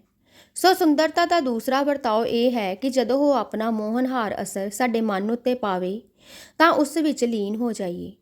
ਜੋ ਅਸਰ ਮੋਹੇ ਜਾਣ ਦਾ ਜਾਂ ਆਪੇ ਵਿੱਚ ਵੀ ਮੋਹਿਤ ਹੋਣ ਜਾਣ ਦਾ ਸਾਡੇ ਉੱਤੇ ਪਿਆ ਹੈ, ਉਹ ਸਾਨੂੰ ਅੰਦਰ ਸਾਡੇ ਆਪੇ ਵਿੱਚ ਸੁੱਟ ਰਿਹਾ ਹੈ। ਸੋ ਉਸ ਵੇਲੇ ਆਪੇ ਵਿੱਚ ਟਿਕ ਜਾਈਏ। ਇਸ ਤਰ੍ਹਾਂ ਸੁੰਦਰਤਾ ਦਾ ਅਸਰ ਸਾਨੂੰ ਅੰਦਰ ਆਪੇ ਵਿੱਚ ਇਕਾਗਰ ਕਰਦਾ ਹੈ। ਜੇ ਹੁਣ ਅਸੀਂ ਸਤਸੰਗੀ ਹੋਵੀਏ ਤਾਂ ਸਾਨੂੰ ਸੁਮਤ ਮਿਲਦੀ ਹੈ ਕਿ ਸਾਰੀ ਸੁੰਦਰਤਾ ਸਾਈਂ ਦਾ ਪ੍ਰਕਾਸ਼ ਹੈ। ਇਹ ਉਸ ਕਾਦਰ ਨੇ ਕੁਦਰਤ ਵਿੱਚ ਆਪਣੇ ਜਲਵੇ ਦਾ ਇੱਕ ਪਰਤੋ ਦਿੱਤਾ ਹੈ, ਸੋ ਇਹ ਉਸ ਤੋਂ ਆਉਂਦੀ ਹੈ। ਇਉਂ ਦੀ ਸੁਮਤ ਹੇਠ ਜੋ ਸੁੰਦਰਤਾ ਦੇ ਝਲਕੇ ਵੇਲੇ ਆਪਣੇ ਆਪੇ ਵਿੱਚ ਜੁੜਦੇ ਹਨ, ਉਹ ਸਾਈਂ ਵਿੱਚ ਟਿਕਾਉ ਪਾਉਂਦੇ ਹਨ।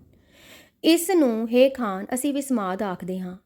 ਕੁਦਰਤ ਵਿੱਚ ਰੱਖੀ ਹੋਈ ਕਾਦਰ ਦੀ ਸੁੰਦਰਤਾ ਦਾ ਕੰਮ ਹੈ ਸਾਨੂੰ ਸੋਚ ਮੰਡਲ ਜਾਂ ਫੁਰਨੇ ਦੇ ਮੰਡਲ ਵਿੱਚੋਂ ਕੱਢ ਕੇ ਸਾਡੇ ਆਪੇ ਵਿੱਚ ਸਿੱਟਣਾ, ਸਿਫਤ ਸਲਾਹ ਦੀ ਰੰਗਨ ਅੰਦਰ ਫੇਰ ਦੇਣੀ ਤੇ ਸਾਈਂ ਦੀ ਛੋਹ ਲਾ ਦੇਣੀ।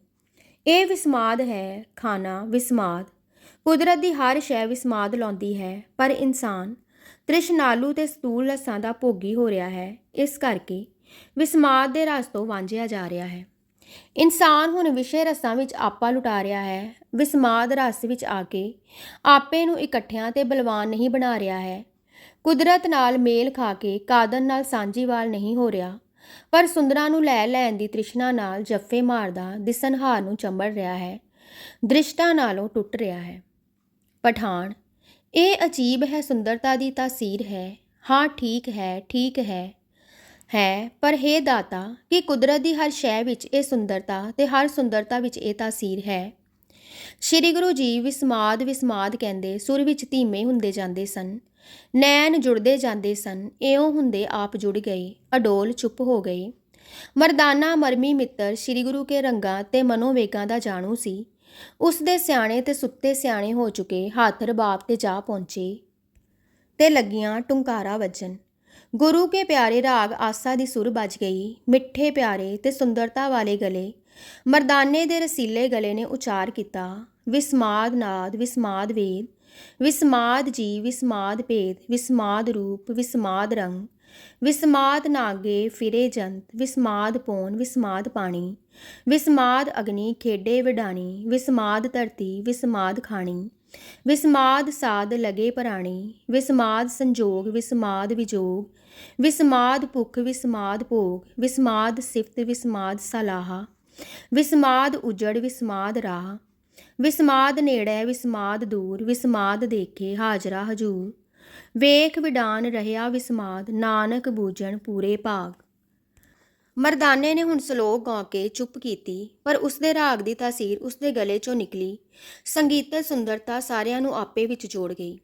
ਜਦ ਸਭਨਾਂ ਦੇ ਨੈਣ ਖੁੱਲੇ ਤੇ ਗੁਰੂ ਨਾਨਕ ਦੇਵ ਜੀ ਦੀ ਸੋਹਣੀ ਰਸਨਾ ਉਚਾਰ ਰਹੀ ਸੀ, ਵਾਹ ਵਾਹ ਵਾਤੇ ਸੁਣਨਹਾਰ ਵੀ ਬੇਵਸੇ ਕਹਿ ਉੱਠੇ, ਵਾਹ ਵਾਹ। ਮੁਫਤੀ ਕੁਝ ਚਿਰ ਠਹਿਰ ਕੇ, ਸੱਚ ਕਿਹਾ ਹੈ ਕਿਸੇ ਨੇ, ਕੱਖ ਦੇ ਓਲੇ ਲੱਖ ਹੈ। ਅੱਲਾ ਵਾਲੇ ਨੇ ਕਿੱਡੀ ਸੋਹਣੀ ਗੱਲ ਸਮਝਾਈ ਹੈ। ਉਹ ਸੁੰਦਰਤਾ ਹੈ ਜਿਸ ਨੂੰ ਅਸਾਂ ਪਲ ਭਰ ਦਿਲ ਖੁਸ਼ ਕਰਨੇ ਵਾਲੀ ਜਾਤਾ ਸੀ, ਉਸੇ ਨੂੰ ਅਸਾਂ ਤਾਂ ਭੋਗਾਂ ਵਿੱਚ ਪਲਟਾ ਕੇ ਆਪਣਾ ਆਪ ਨਿਤਾਣਾ ਕਰ ਲਿਆ। ਤੇ ਉਸੇ ਸੁੰਦਰਤਾ ਦੀ ਤਾਸੀਰ ਜੇ ਅਸੀਂ ਆਪਣੇ ਅੰਦਰ ਜਜ਼ਬ ਕਰਦੇ ਤਾਂ ਆਪੇ ਵਿੱਚ ਰਸ ਆ ਜਾਂਦਾ ਵਿਸਮਾਦ। ਕਿੰਨਾ ਰਸ ਆਇਆ ਹੈ ਵਿਸਮਾਦ। ਇਹ ਸੋਹਣੇ ਗਵਈਏ ਦੇ ਰਾਗ ਦਾ ਕਿੱਡਾ ਸਵਾਦ ਹੈ, ਵਾਹ ਵਾਹ। ਸੱਚਮੁੱਚ ਸਾਨੂੰ ਰਾਜ ਮਾਲ ਜਾਤ ਦੇ ਰੂਪ ਠੱਗ ਰਹੇ ਹਨ। ਅਸੀਂ ਠੱਗੇ ਹੋਏ ਤੇ ਮੁੱਠੇ ਹੋਏ ਸਮਝਦੇ ਹਾਂ ਕਿ ਅਸੀਂ ਖੁਸ਼ੀਆਂ ਸੁੱਖ ਤੇ ਐਸ਼ਾਂ ਮਾਣ ਰਹੇ ਹਾਂ। ਸ਼੍ਰੀ ਗੁਰੂ ਜੀ, ਭਾਈ ਖਾਨ, ਪੰਜਵਾਂ ਠੱਗ ਹੈ ਜੋਬਨ। ਸੁੰਦਰਤਾ ਤਾਂ ਸਾਡੇ ਮਨ ਤੇ ਬਾਹਰੋਂ ਅਸਰ ਪਾਉਂਦੀ ਹੈ ਤੇ ਅਸੀਂ ਉਸ ਨਾਲ ਠੱਗੇ ਜਾ ਰਹੇ ਰੱਸਾਂ ਕੱਸਾਂ ਵਿੱਚ ਪੈਂਦੇ ਹਾਂ, ਪਰ ਜੋਬਨ ਸਾਡੇ ਸਰੀਰ ਦੀ ਜਵਾਨੀ ਅਵਸਥਾ ਆਉਣ ਤੇ ਸਾਡੇ ਅੰਦਰੋਂ ਸਾਨੂੰ ਠੱਗਦਾ ਹੈ। ਰੂਪ ਤਾਂ ਕਿਸੇ ਕਿਸੇ ਨੂੰ ਨਸੀਬ ਹੁੰਦਾ ਹੈ, ਪਰ ਜੋਬਨ ਸਭ ਕਿਸੇ ਤੇ ਆਉਂਦਾ ਹੈ।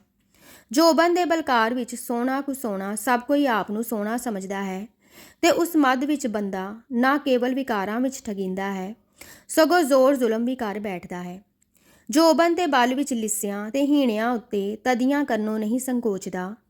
ਇਉਂ ਭਾਈ ਬੰਦਾ ਪੰਜਾਂ ਦੇ ਹੱਥੋਂ ਠੱਗਿਆ ਜਾਂਦਾ ਹੈ ਤੇ ਆਪਾ ਮੁਹਾ ਬੈਠਦਾ ਹੈ, ਅਤੇ ਜਦੋਂ ਇਹਨਾਂ ਦੇ ਅਸਰ ਹੇਠ ਵਧੇਰੇ ਖੁੱਲ੍ਹਾਂ ਲੈਣ ਲੱਗ ਜਾਂਦਾ ਹੈ ਤਾਂ ਫਿਰ ਮਾੜੇ ਕਰਮਾਂ ਦੀ ਸ਼ਰਮ ਵੀ ਗੁਆ ਬੈਠਦਾ ਹੈ। ਕਰੀ ਜਾਂਦਾ ਹੈ ਤੇ ਸਮਝਦਾ ਹੈ ਕਿ ਲੋਕੀ ਨਹੀਂ ਜਾਣਦੇ ਜਿਵੇਂ ਤੂੰ। ਜੇ ਭਲਾ ਜਾਣੇ ਵੀ ਕਿਸੇ ਵੇਲੇ ਤਾਂ ਲੋਕ ਲਾਜ ਦੀ ਪਰਵਾਹ ਉੱਠ ਗਈ ਹੁੰਦੀ ਹੈ ਤੇ ਮਨ ਕਰੜਾ ਹੋ ਗਿਆ ਹੁੰਦਾ ਹੈ ਉਹਨਾਂ ਵੈਬਤਾਂ ਵਿੱਚ। ਪਠਾਨ, ਹੇ ਸਮਝਾਂ ਦੇ ਸਾਈਂ, ਮੈਂ ਤਾਂ ਜਾਤਾ ਸੀ ਕਿ ਸਾਰੇ ਸੁੱਖਾਂ ਦਾ ਦਾਤਾ ਰਾਜ ਹੈ। ਸਾਰੇ ਸੁੱਖ ਪਦਾਰਥ ਨਾਲ ਲੱਜਦੇ ਹਨ ਤੇ ਪਦਾਰਥ ਰਾਜ ਨਾਲ ਅਮਿਤ ਆ ਜਾਂਦਾ ਹੈ, ਪਰ ਆਪ ਨੇ ਦਿਖਾ ਦਿੱਤਾ ਹੈ ਕਿ ਸਾਰੇ ਦੁੱਖ ਹੀ ਰਾਜ ਤੇ ਧਨ ਮਾਲ ਤੋਂ ਉਪਜਦੇ ਹਨ ਤੇ ਸਾਰੇ ਸਾਮਾਨ ਜੋ ਅਸੀਂ ਸੁੱਖਾਂ ਦੇ ਦਾਤੇ ਸਮਝਦੇ ਹਾਂ ਉਹ ਦੁੱਖਾਂ ਦੇ ਦਾਤੇ ਹਨ। ਫਿਰ ਹੇ ਦਾਤਾ, ਕਿਆ ਟੁਕ ਮੰਗ ਖਾਣਾ ਤੇ ਬਨਾਂ ਵਿੱਚ ਜਾ ਸੋਣਾ ਹੀ ਚੰਗਾ ਹੋਇਆ। ਸ੍ਰੀ ਗੁਰੂ ਜੀ, ਇਹ ਖਿਆਲ ਵੀ ਪਹਿਲੇ ਖਿਆਲਾਂ ਵਾਂਗੂ ਗਲਤ ਖਿਆਲ ਹੈ। ਜਿੱਥੇ ਜਿੱਥੇ ਕੋਈ ਹੈ ਉੱਥੇ ਹੀ ਉਹ ਸੁਖੀ ਹੋ ਸਕਦਾ ਹੈ। ਸੁੱਖ ਵਿਚਾਰ ਵਿੱਚ ਹੈ, ਸਮਝ ਵਿੱਚ ਹੈ।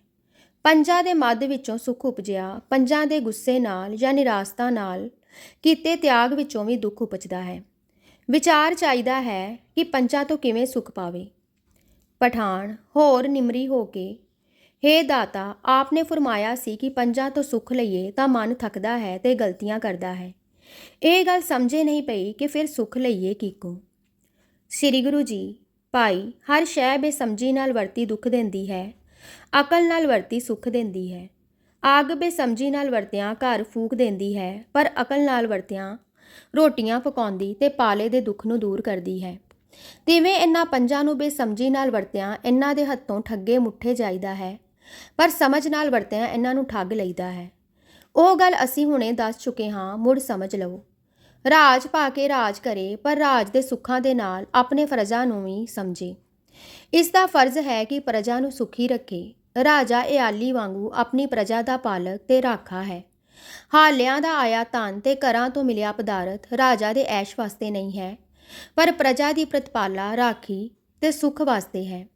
ਜਦ ਰਾਜਾ ਇਹ ਸਮਝ ਕੇ ਰਾਜ ਕਰੇ ਤਾਂ ਉਸਨੂੰ ਆਪਣੀ ਪ੍ਰਤਪਾਲਾ ਵਾਸਤੇ ਹੱਲ ਵਾਉਣ ਦੀ ਲੋੜ ਨਹੀਂ। ਉਹ ਆਪਣੇ ਵਾਜਬ ਸੁੱਖ ਆਰਾਮ ਲਈ ਉਸੇ ਧਨ ਵਿੱਚੋਂ ਖਰਚ ਕਰ ਸਕਦਾ ਹੈ ਤੇ ਦੋਸ਼ ਨਹੀਂ ਲੱਗਦਾ। ਜੇ ਰਾਜਾ ਨਹੀਂ ਧਨ ਪਾਤਰ ਹੈ ਤਾਂ ਧਨ ਜੋ ਵਾਧੂ ਹੈ ਉਹ ਭੋਗਾਂ ਤੇ ਐਸ਼ਾਂ ਤੇ ਨਾ ਖਰਚੇ, ਕਿਉਂਕਿ ਭੋਗਾਂ ਤੇ ਐਸ਼ਾਂ ਦਾ ਫਲ ਮਨ ਦਾ ਖਿੰਡਣਾ ਤੇ ਅੰਤ ਨਿਤਾਣੇ ਹੋਣਾ ਹੁੰਦਾ ਹੈ ਅਤੇ ਸਰੀਰ ਰੋਗੀ ਹੋ ਜਾਂਦਾ ਹੈ। ਸੋ ਸਰੀਰ ਨੂੰ ਅਰੋਗ ਰੱਖੇ, ਅਰੋਗਤਾ ਦੀ ਹੱਦ ਅੰਦਰ ਵਹਿਤ ਸੁੱਖਾਂ ਨੂੰ ਸੁਖਦਾਈ ਸਮਝੇ। ਵਾਧੂ ਧਨ ਨੂੰ ਜਗਤ ਪੀੜਾ ਹਰਨ ਲਈ ਯਥਾ ਸ਼ਕਤੀ ਵਰਤੇ। ਇਸੇ ਤਰ੍ਹਾਂ ਰੂਪ ਦਾ ਵਰਤਾਓ ਦੱਸ ਆਏ ਹਾਂ। ਆਪਣੇ ਤੇ ਰੂਪ ਜੋਬਨ ਆਵੇ ਤਾਂ ਮੱਧ ਵਿੱਚ ਨਾ ਜਾਵੇ ਤੇ ਸਾਈਂ ਦੀ ਦਾਤ ਸਮਝ ਕੇ ਉਸ ਬਲ ਤੇ ਸੱਤਿਆਂ ਨੂੰ ਭਲਾਈ ਵਿੱਚ ਲਾਵੇ ਤੇ ਭਜਨ ਕਰੇ। ਆਪਣੇ ਰੂਪ ਜੋਬਨ ਦੇ ਅਹਿਸਾਸ ਨਾਲ ਵੀ ਮਨ ਵਿਸਮਾਦ ਵਿੱਚ ਜਾ ਸਕਦਾ ਹੈ। ਜੇ ਦੂਸਰੇ ਥਾਂ ਰੂਪ ਜੋਬਨ ਦਿਸੇ ਤਾਂ ਤ੍ਰਿਸ਼ਨਾ ਦੇ ਹੱਥ ਨਾ ਵਿਕ ਜਾਵੇ, ਉਸ ਨੂੰ ਜੱਫਾ ਮਾਰ ਕੇ ਵਲੂੰਦਰ ਵੱਲ ਨਾ ਪਵੇ, ਸਗੋਂ ਉਸ ਤੋਂ ਤਾਸੀਰ ਲਵੇ ਆਪੇ ਵਿੱਚ ਜੁੜਨ ਦੀ, ਜੁੜ ਕੇ ਮਨੋ ਸੱਤਿਆਂ ਨੂੰ ਬਲਵਾਨ ਕਰਨ ਦੀ ਤੇ ਵਿਸਮਾਦ ਦਾ ਰਸ ਮਾਣਨ ਦੀ। ਸੋ ਜੋ ਸਤਸੰਗ ਕਰਕੇ ਗੁਰਮੁਖ ਬਣਨਾ ਲੋਚਦੇ ਹਨ, ਉਹ ਵਿਚਾਰ ਨਾਲ ਹਰ ਸ਼ੈ ਦਾ ਯੋਗ ਵਰਤਾਓ ਕਰਦੇ ਹਨ ਤੇ ਕਿਸੇ ਅਸਰ ਨਾਲ ਆਪਾ ਨਹੀਂ ਠਗਾਉਂਦੇ, ਸਗੋਂ ਹਰ ਸ਼ੈ ਤੋਂ ਉੱਚੇ ਹੋਣ ਦਾ ਅਸਰ ਲੈਂਦੇ ਹਨ।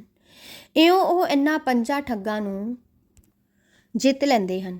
ਇਹਨਾਂ ਪੰਜਾਂ ਦੇ ਅਸਰ ਨਾਲ ਤ੍ਰਿਸ਼ਨਾ ਦੇ ਹੱਥ ਵਿਕਣਾ, ਵਿਕਾਰਾਂ ਵਿੱਚ ਪੈ ਜਾਣਾ ਤੇ ਇਉਂ ਆਪਾ ਵੰਜਾ ਲੈਣਾ, ਇਹਨਾਂ ਤੋਂ ਠੱਗੇ ਜਾਣਾ ਹੈ। ਪਰ ਇਹਨਾਂ ਤੋਂ ਸਿਫਤ ਸਲਾਹ ਦਾ ਅਸਰ ਲੈਣਾ, ਵਿਸਮਾਦ ਵਿੱਚ ਚੜ੍ਹ ਜਾਣਾ, ਵਿਸਮਾਦ ਦਾ ਰਸ ਮਾਣਨਾ ਅਤੇ ਇਹਨਾਂ ਨਾਲ ਜਗਤ ਦਾ ਭਲਾ ਕਰਨਾ, ਇਹ ਹੈ ਇਹਨਾਂ ਨੂੰ ਠੱਗ ਲੈਣਾ। ਪਰ ਇਹ ਜਾਚ ਉੱਚੀ ਵਿਚਾਰ ਨਾਲ ਆਉਂਦੀ ਹੈ ਤੇ ਇਸ ਵਿਚਾਰ ਦਾ ਦਾਤਾ ਗੁਰੂ ਹੈ। ਸੋ ਗੁਰੂ ਦੀ ਸ਼ਰਨ ਲੈ ਕੇ ਉਪਦੇਸ਼ ਪ੍ਰਾਪਤ ਕਰਕੇ ਉਸ 'ਤੇ ਅਮਲ ਕੀਤਿਆਂ ਇਹਨਾਂ ਨੂੰ ਠੱਗ ਲਈਦਾ ਹੈ। ਨਹੀਂ ਤਾਂ ਸ੍ਰਿਸ਼ਟੀ ਇਸ ਤਰ੍ਹਾਂ ਦੇ ਅਮਲ ਤੋਂ ਵੀ ਹੁਣੀ ਠੱਗੀ ਹੋਈ ਮੁੱਠੀ ਜਾ ਰਹੀ ਹੈ। ਇਹ ਸੁਣ ਕੇ ਪਠਾਨ ਦਾ ਮਨ ਦਰਵ ਗਿਆ, ਨੈਣ ਭਰ ਆਏ ਤੇ ਅਥਰੂਆਂ ਦੇ ਡਿਗਰੇ ਟੇਪਿਆਂ ਵਿੱਚ ਮਨ ਨੇ ਕਿਹਾ, ਇਹ ਦਾਤਾ ਕੋਈ ਸਾਈਂ ਦਾ ਪਿਆਰਾ ਤੇ ਕਲਿਆਣ ਲਈ ਆਇਆ ਹੈ, ਹੁਣ ਲਾਹਾ ਲੈ ਲੈ। ਸੁੱਤੇ ਦੀ ਜਾਗ ਖੁੱਲੀ ਹੈ, ਸੰਭਲ ਜੋ ਮੱਤ ਫੇਰ ਸੋ ਜਾਵੇ। ਤਾਂ ਉਹ ਸਿਕਦਾਰ ਉੱਠਿਆ ਤੇ ਸ੍ਰੀ ਬਾਬਾ ਜੀ ਦੇ ਚਰਨਾਂ ਉੱਪਰ ਆਏ ਪਿਆ ਤੇ ਆਖਿਓਸ, ਹੇ ਗਰੀਬ ਨਿਵਾਜ, ਮੇਰੇ ਗੁਨਾਹ ਮਾਫ ਕਰ। ਸ੍ਰੀ ਗੁਰੂ ਜੀ ਉਸ ਦਾ ਸਿਰ ਸੰਭਾਲ ਕੇ ਤੇ ਸਿਰ ਤੇ ਹੱਥ ਫੇਰ ਕੇ, ਦੇਖ ਭਾਈ, ਸੱਚ ਇਹ ਹੈ ਕਿ ਕਿਤੇ ਭੋਗਣੇ ਪੈਂਦੇ ਹਨ, ਮਾਫ ਵੀ ਹੁੰਦੇ ਹਨ, ਪਰ ਜੇ ਫੇਰ ਕਰਨੋਂ ਰੁਕ ਜਾਈਏ ਤੇ ਰੁਕੇ ਰਹਿਣ ਦੇ ਫਿਕਰ ਵਿੱਚ ਤੇ ਯਤਨ ਵਿੱਚ ਲੱਗ ਪਾਈਏ। ਜਾ ਤੂੰ ਬਖਸ਼ਿਆ ਪਰ ਰਸਤੇ ਟੁਰ ਪਓ, ਸਾਈਂ ਨੂੰ ਯਾਦ ਕਰ, ਉਸ ਦੀ ਕੁਦਰਤ ਵਿੱਚ ਉਸ ਦਾ ਜਲਾਲ ਵੇਖ, ਆਪ ਨੂੰ ਉਸ ਦੀ ਹਜ਼ੂਰੀ ਵਿੱਚ ਤੋਰ, ਖਲਕਤ ਨੂੰ ਉਸ ਦੀ ਸਮਝ ਤੇ ਆਪਣਾ ਧਰਮ ਸੇਵਾ ਸਮਝ, ਫਿਰ ਤੂੰ ਮਾਫ ਤੇ ਤੇਰੀ ਕਾਲ ਥਾਂ ਪਇਓਸ। ਪਠਾਨ, ਹੇ ਦਾਤਾ, ਚਿਰਾਂ ਦਾ ਮਾੜੇ ਕੰਮਾਂ ਵਿੱਚ ਲੱਗਾ ਹੋਇਆ ਹਾਂ, ਤੂੰ ਧਨ ਹੈ, ਤੇਰੀ ਮਿਹਰ ਧਨ ਹੈ ਜੋ ਘਰ ਆ ਕੇ ਤਾਰਿਆ ਈ। ਪਰ ਹੇ ਦਾਤਾ, ਮੁੱਢਾਂ ਦੇ ਵਿਗੜੇ ਛੇਤੀ ਨਹੀਂ ਸੋਰਦੇ। ਇੱਥੇ ਜੋ ਰਾਤ ਨੂੰ ਮਸਲੇਬਾਜ਼ੀ ਹੁੰਦੀ ਹੈ, ਉਸ ਤੋਂ ਮੈਨੂੰ ਇਤਨੀ ਸੋਚੀ ਤਾਂ ਹੈ ਕਿ ਸੱਚਮੁੱਚ ਭਲੇ ਹੋ ਜਾਣਾ, ਭਲਾਈ ਸੱਚਮੁੱਚ ਕਰਨੀ ਤੇ ਸੱਚਮੁੱਚ ਸਾਈਂ ਦਾ ਹੋ ਕੇ ਰਹਿਣਾ ਔਖੀਆਂ ਗੱਲਾਂ ਹਨ। ਕੁਛ ਦਿਨ ਦਾਤਾ ਮੇਰੇ ਕੋਲ ਰਹਿ ਪਵੇ ਤੇ ਮੈਂ ਤੇਰੇ ਵਿਸਮਾਦੀ ਨੈਣਾਂ ਦੀ ਨਿਗਾਹ ਅਗਵਾਨੀ ਹੇਠਾਂ ਤੁਰਾਂ, ਤੇਰੇ ਆਖੇ ਤੇ ਅਮਲ ਕਰਾਂ। ਜੇ ਭੁੱਲਾਂ ਤਾਂ ਤੂੰ ਰਾਹੇ ਪਾਵੇਂ ਤਾਂ ਗੱਲ ਬਣ ਪਵੇਗੀ, ਨਹੀਂ ਤਾਂ ਮੈਨੂੰ ਆਪਣੇ ਵਿਗੜੇ ਹੋਏ ਮਨ ਉੱਪਰ ਭਰੋਸਾ ਨਹੀਂ।